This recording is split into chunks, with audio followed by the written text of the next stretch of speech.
Hello and welcome to my YouTube channel. This video is a bit different. I won't be talking too much because it's not about things I came up with, but let me make a quick introduction. So, I've put together some lessons that I've learned from Iman Gadzhi in this video, because this year he was one of the few people who gave me many valuable tips and lessons, and I'm very grateful for that.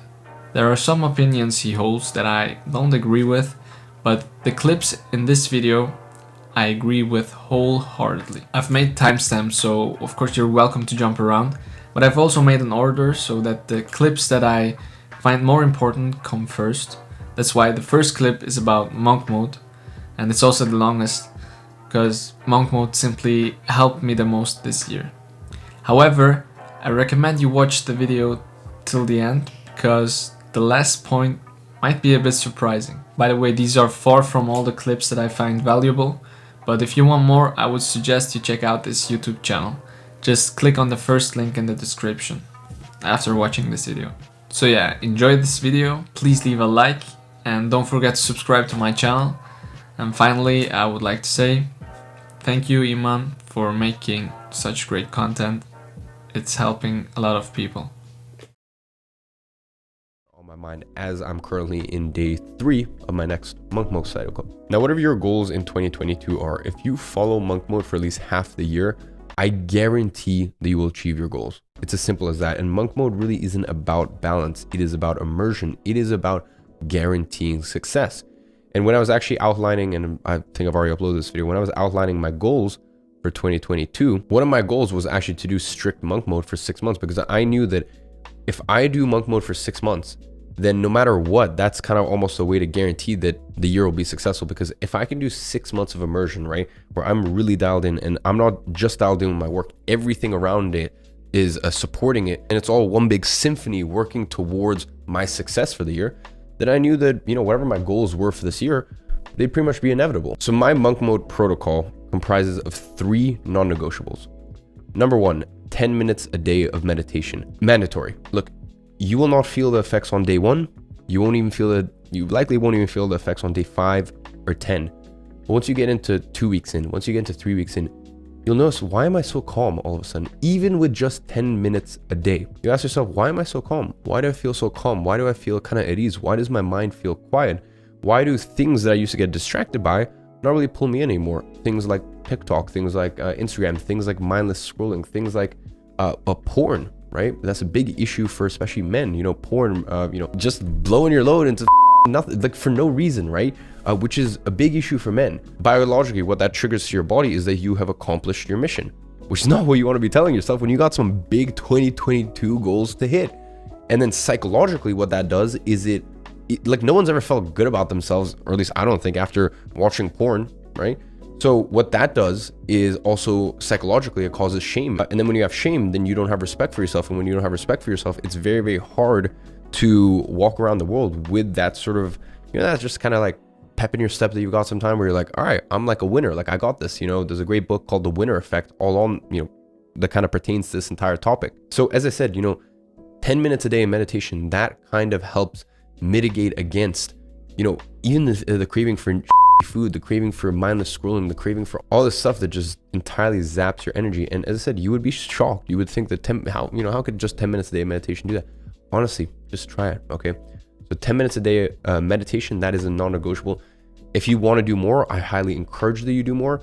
You know, some of my spiritual friends and sort of some of my spiritual teachers in the past have taught me and have told me, Eman, if you don't think that you can do 10 minutes meditation a day, that means that you have to do 30 minutes a day, right? And basically you know, what they're trying to insinuate there is, if you think you're too busy to do 10 minutes a day of meditation, that means that you're someone who has to be doing 30 minutes a day, right? Because it proves the point exactly. That's non-negotiable number 1. Non-negotiable number 2 is exercise of at least 30 minutes a day. Now, this can be in the gym, this can be a high intensity workout, this can be literally whatever you want, okay?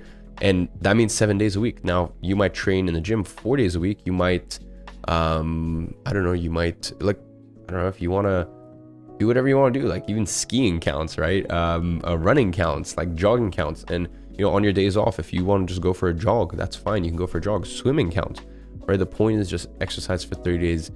And preferably if you can get your heart rate up at least 5 times a week, 4 or 5 times a week, even better. But yeah, meditation 10 minutes a day, exercise 30 minutes a day. Those are non-negotiables. Okay, those you cannot change about the protocol. And the third one is no alcohol or weed.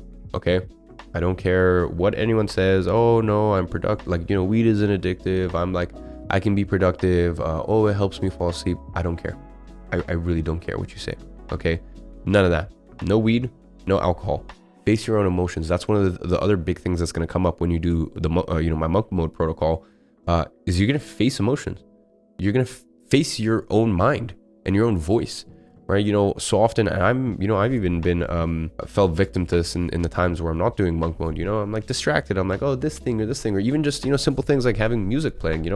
I like to have a bit of Amy Winehouse or MJ playing, or maybe even a bit of rap playing, or whatever it may be. When I do my monk mode protocol, for some reason I just don't play music as much, right? And I'm just more fine with the silent, silence. Sometimes it's silence in my head, sometimes it's demons in my head, right? But the point is I'm more comfortable facing those. So those are the 3 non-negotiables. Okay, now after that, what you do and what makes monk mode so powerful, my monk mode protocol, is you stack other variables and you get to choose the other variables. And I'll kind of touch on that a little. The first way to unfuck your life is never disrespect momentum. You see, for a lot of you, your biggest issue is you get a win. You win today, you set a list of things to do and you do it. You take the actions necessary to grow your business. You take the right steps in the right direction, and then all of a sudden, you kick your feet up. You get comfortable. You stop doing the things that got you to even where you are right now. Listen, you may not be a multi-millionaire. You may not be in the place you want to be in life, but even if you just have a week or a couple weeks of success, of wins, all of a sudden then you just think that, oh, I can go back to my old ways and I don't actually need to keep up the things that got me here in the first place. Momentum, in my opinion, is genuinely the most powerful force you can have in your life. I always say, when it rains, it pours. And by the way, that also applies negatively. Negative momentum is a thing. The pendulum can swing either way. So when you are on a hot streak, when you have momentum in life, never ever disrespect it. Because as I said, when it rains, it pours. When one blessing comes into your life, usually there's a few more around the corner. And genuinely makes me sad to see all these people who start their business, get a little win, and just don't know where to go from there, don't know how to keep up the momentum. And if you're looking to make $10,000 a month online, that is by far the most important thing, which is don't disrespect momentum. So that and your biggest heroes, maybe even including me, we are just like you. Listen to me. I am you. You are me. We are no different. All you need to do is go look at my YouTube and go look back to videos in 2015, 2016, when I was just a little kid. I was going to the gym every single day. I mean, let alone going to the gym every single day. I was going to school, and then, there would be periods where I would do protocols like squat every day. So I would squat every day, which meant I was also going to the gym every single day. I was committed to reading a book every single week, meditating every day, and all of this while I was broke, while I had nothing to my name, but I was building me. I was building my character. I was building my discipline, and discipline is far, far more important than motivation. So just understand, don't put me on a pedestal. I'm no different to you, okay? I am simply you 7 years on, okay? So you may be watching this and you're like, I can never get to Iman's level. Okay, cool. Well, then go watch videos of me when I was 16 years old with acne on my face, with nothing going for me, no resources, nothing in my corner, no ammunition, no firepower, except for discipline and a belief in a future vision. And if you have those two things, then you are going to make it. As long as you stop looking at this like, maybe I can get rich by the summer, or hey, maybe, if I try this for 90 days, it might work out. Rather than looking like that, instead, you need to look in 5-year, 10-year terms. And if you can do that, if you can commit to being better day by day for the next 5, 10, 15, 20 years, then you're going to be so far ahead of the competition, because most people are simply not patient enough. So understand, when you watch my videos, we're the same. All it is confidence comes from competence. When you are competent at something, when you know you're good at something because you've done it for so long, then of course you're going to be confident. Of course, I sit down at my desk, I walk through life, I do all these things because I have been through the ringer. But in order to get to this position, you have to put one foot forward in front of the other. And you're not going to be able to do that if you think that there's some intrinsic thing that's different from me compared to you, or maybe another person you look up to compared to you. We're all the same. Quite frankly, I know this sounds very very crass. We all wake up, we all take dumps, we all get hungry, we all have low moments, we all have high moments. The only thing that separates us is time and discipline. And if you can do those two things, if you can stay in the game long enough and you can be disciplined, well then listen, you'll probably make my 8-year business journey look like nothing in comparison to what you're going to accomplish. And the other thing that you need to understand, every single millionaire that I have ever met, including myself. And by the way, this is even more especially true with the billionaire friends that I have. They possess this trait even more, and that is they think that they're special. And in fact, to an extent, they even think that they're better than other people. Now, I know that a lot of you guys may take this the wrong way, and you may think, oh, that's terrible to think that, you know, you're better than other people. Now, bear in mind, you're not disrespectful towards other people, but in certain domains, you're better than other people. You think Michael Jordan doesn't look at everyone around him and goes, yeah, I'm better than you guys? Do you think that industry leaders and shakers don't look at themselves and go, yeah, you know what? I've got something special to me. Now, when it gets dangerous, and I'm sure we all know these people, are the ones that think that they are special, but they won't put in the work. The reason you can think you are better than other people is because you have simply put in more hours, more time, and more work. So listen, you should absolutely believe you are special. You should absolutely believe that almost to an extent, you're better than most other people who are so brain dead, so asleep, are so scared to run towards the things they want in life. So there is absolutely nothing wrong with having these feelings as long as you back it up. Because if you don't back it up, then it is simply delusional. And I will be honest with you, there are lots of people, as I said, I'm sure you know lots of people that are extremely delusional. They're like, I'm gonna be a billionaire. Cool. Do you have a plan? Do you have any sort of roadmap? In fact, let's put that to the side. Have you even made $10,000 in your life? Have you made $100,000 in your life? So let's not talk about billionaire status yet. So as I said, you never ever want to be delusional in life. We should always have that feeling of being special, of being meant for more in life. You know, I can tell you for a fact, growing up,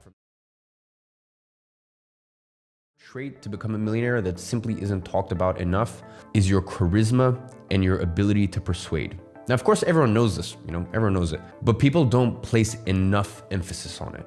You need to learn how to have charisma. And this is something that you can train, by the way. Bear in mind, most people don't assume this about me. I'm actually naturally an introvert. I like to be alone. I like to chill. But if there's a time and a place where I need to be, I am extremely charismatic because I understand that people like to listen to people who carry themselves in a certain way, who have a certain aura. And as I said, that doesn't mean talking the most. It just means learning charisma. And you need to understand that if you don't learn charisma, if you don't learn persuasion, you will be underpaid and you will be underbooked. So listen, whether you're trying to land a high income career, whether you're trying to sign clients and get business and sign deals as a business owner, or you're trying to be charismatic in order to inspire people to work for you at your company, you need to learn this trait. So real quick, guys. The first step is to stop watching porn. First and foremost, you need to stop watching porn. Now listen, this may sound obvious, yet 99% of young people simply cannot stop. I would say that watching porn is by far the worst way which you sexualize your brain. And let me explain to you why. You see, the problem isn't just the amount of time that you spend watching porn. I mean, sure, if you stopped, you'd have an extra hour per week or something like that, but that's just a very minuscule side effect compared to the rest. You see, porn literally fries your brain and robs you of focus. Don't believe me?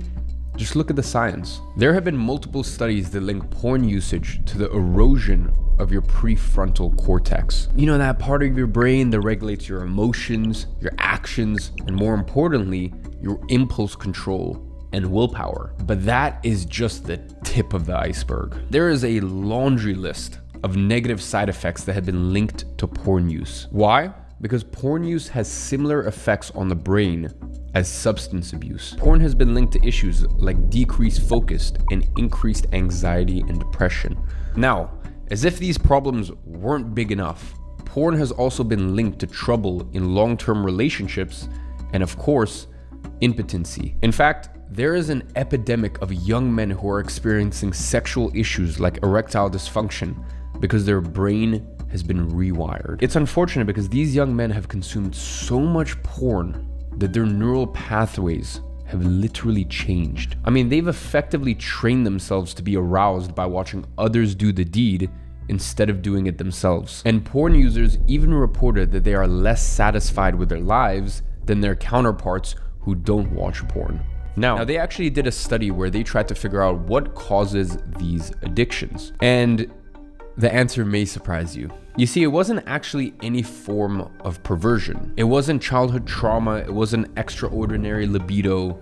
Instead, it was something far simpler, far more rudimentary. It was meaninglessness. Simply put, if you don't have a purpose, if you don't have a goal, if you don't have something that you are striving towards, then you are more likely to devolve in these addictions. Now, the good news is it's fixable. Every man should have that purpose, that North Star that drives him forward. You simply need something better to do with your time than give in to your urges. What that something is will depend on the person. Everywhere you look, there are half-naked girls. I mean, you scroll endlessly through TikTok and Instagram, and the algorithm is reinforced by your desire to look at these girls. And that is why I need you to unfollow all of the Instagram models, unfollow all the TikTok girls that do their little dances, because they are eating away at your focus. They are destroying your future. And it may seem minuscule to you, but it's not. You see, most of the time, you don't just randomly decide to watch porn. There is a trigger, and that's why the best way to quit porn is by eliminating the triggers that make you watch it. And that means you need to also stop watching soft porn. And every time the algorithm shows you half-naked girls, simply click not interested. Train the algorithm to not show you those things. And listen, of course, the best case scenario is you just quit TikTok and Instagram altogether. Because really, at the end of the day, you have no business looking at memes or whatever else if you are not where you want to be in life, and if these social media platforms don't directly help you.